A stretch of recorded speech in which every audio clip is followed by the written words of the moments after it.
जो मोदी साहब की रेजीम है, मोदी साहब की रेजीम की थिंकिंग कुछ और है। बात सिर्फ ये नहीं कि ये लोग हॉक्स हैं, पर इन लोगों ने स्टडी करा है और इनका ये मानना है कि ये ऐसा कुछ नहीं होने वाला। आप डालें सबमरीन पाकिस्तानी वाटर्स में, कुछ नहीं होगा। आप एक मिसाइल छोड़ें, कुछ नहीं होगा।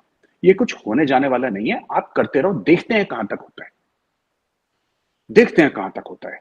ये एक थिंकिंग भी इंडिया में आई है कि चीमा साहब देखते हैं पाकिस्तान क्या करता है।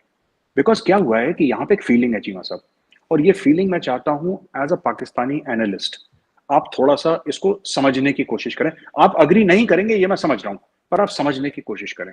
इंडिया को लगा कि अब अति हो गई है, यानी कि इंडिया को लगा कि बहुत जरूरत से ज्यादा हो गया।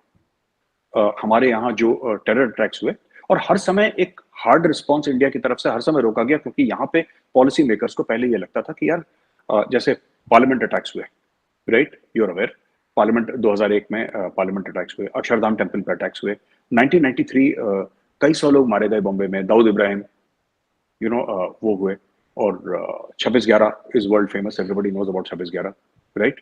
इवन जो कश्मीर में हुआ, इवन जो पंजाब में खालिस्तान मूवमेंट में हुआ, जो भी हुआ, इतने हजारों लोग मारे गए। कहीं ना कहीं देखिए, नॉन स्टेट एक्टर्स की एक बात है, ठीक है, उसको आप अलग रखते हैं। यहाँ पे तो स्टेट एक्टर्स का मामला था ना, कारगिल। ये तो मुशर्रफ साहब ने खुद एडमिट करा in the line of fire में, अगर आप उनकी किताब पढ़ें तो ही सेज कि हाँ ठीक है, मैं भी गया था। ही सेड इन द किताब, मैं भी गया था। अब वो गए थे तो लश्कर के गेस्ट बन के थोड़ा ना गए होंगे। He uses the chief of army staff, and chief of army staff in no country is a small thing. ना इंडिया में, ना पाकिस्तान में, ना चाइना में, ना अमेरिका में, it's not a small thing. Chief of the army staff is the top boss of the army. वो गए हैं वहां पे। तो अब इंडिया में एक ऐसा एक मूड बन रहा है under Modi, the Modi regime, कि कुछ नहीं होगा। और इन्होंने यही चीज चाइना के साथ भी करी है।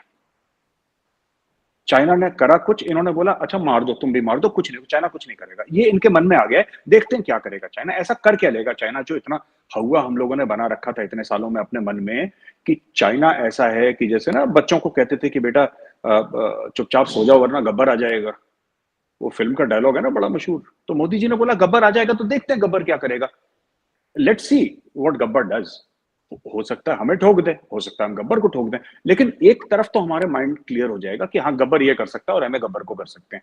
तो डोकलाम में वही हुआ, जो डोकलाम में आज से 3 साल पहले हुआ था, 4 साल पहले हुआ था, और अब जाके ईस्ट लद्दाख में भी यही हुआ है, अरुणाचल में भी यही हो रहा है। जो हम इनके एप्स ब्लॉक कर रहे हैं, और जो हम की जो इनका जो पूरा मामला है, जो यहाँ पे कंपनीज आ रही है, ये सब वही स्ट्रेटजी के तहत हो रहा है कि देखते हैं गब्बर क्या करता है। Let us see, let us push China as much as we can, and देखते हैं चाइना क्या करता है। What can China do at the end of the day. क्या करेगा चाइना? न्यूक्लियर बॉम्ब थोड़ा ना मार देगा दिल्ली के ऊपर, और मार देगा तब देख लेंगे। Late us push. So now एक रिवर्स ब्रिंक्समैनशिप हो रही है। एक जमाने में एक तरफ से ब्रिंक्समैनशिप होती थी पाकिस्तान की, कि हाँ चलो ये है। पाकिस्तान ने भी 3-3 FIR 26/11 के चीमा साहब लॉन्च कर रखे हैं। पाकिस्तान नहीं करे पाकिस्तानियों के खिलाफ।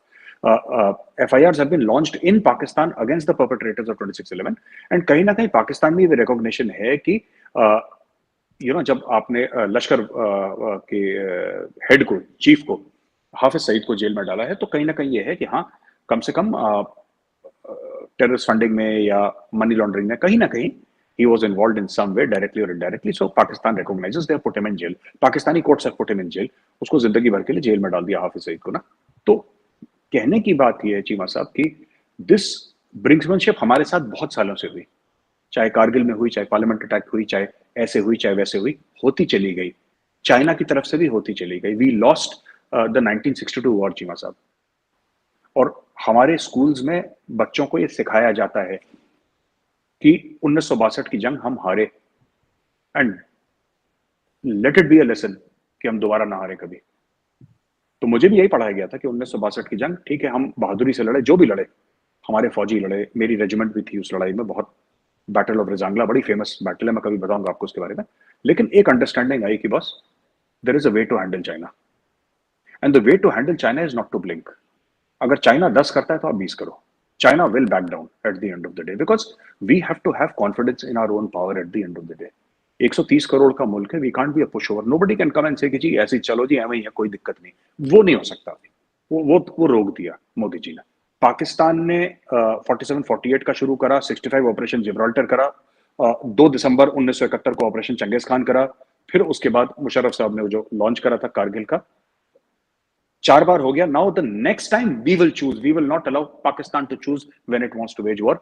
जब हमें मर्जी होगी तब हम अपनी मर्जी से वॉर वेज करेंगे, जब हमारे पॉलिटिकल और मिलिट्री ऑब्जेक्टिव्स हमें लगेंगे कि हमारे सेट हो गए। So this is the thinking which if you see the interview of the NSA, this is what exactly the NSA has said.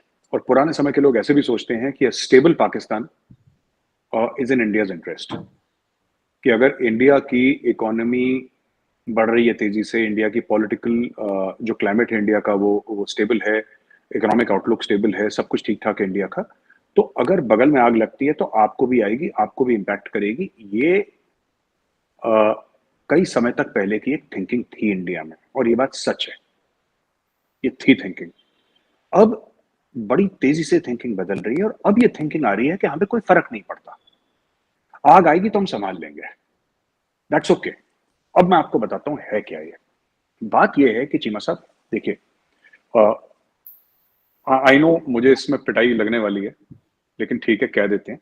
देखिए, India can not allow the China Pakistan economic corridor to succeed at any cost. वो हो नहीं सकता। अगर उसकी problem Gilgit Baltistan में ना हुई तो उसकी प्रॉब्लम बलोचिस्तान में होगी, उसकी कहीं ना कहीं तो चीमा साहब प्रॉब्लम होगी। देखिए, चाइना अपनी मनमर्जी का नहीं कर सकता।